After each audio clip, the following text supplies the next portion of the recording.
Announcer in disbelief over missed call early in Fever-Sun WNBA playoff game. The WNBA playoffs were underway in Connecticut for Game 1 between the Indiana Fever and Connecticut Sun on Sunday afternoon.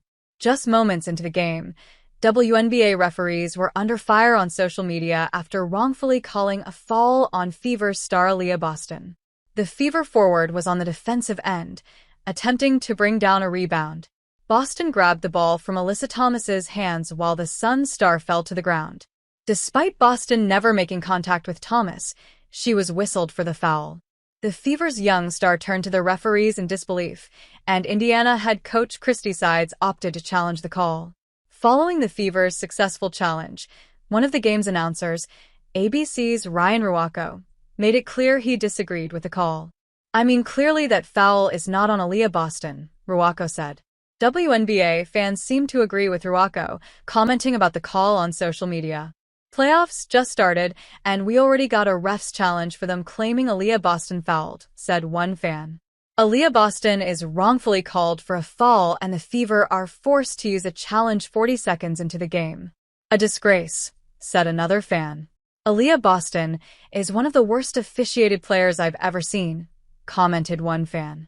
"Game just started, and Aaliyah Boston already has 8 fouls," mentioned one fan. "The Fever have to use their challenge 1 minute into the game after the ref somehow called this a foul on Aaliyah Boston," said one fan. "Why do these refs hate Aaliyah Boston, dog?" said another fan. "Boston is one of the Fever's most important players on both ends of the floor, so it was vital for the Fever to challenge the call and ensure their star forward didn't get into foul trouble." Before heading into this matchup against the Sun, Boston was averaging 14.0 points and 8.9 rebounds per game throughout her second season in the league.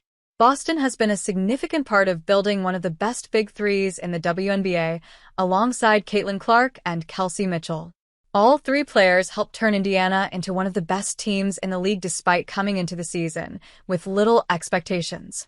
The Fever may have a young roster with Boston and Clark, but they were able to lead Indiana into the playoffs for the first time since 2016. Indiana finished the season with a 20-20 record, listed as the number 6 team in the WNBA standings.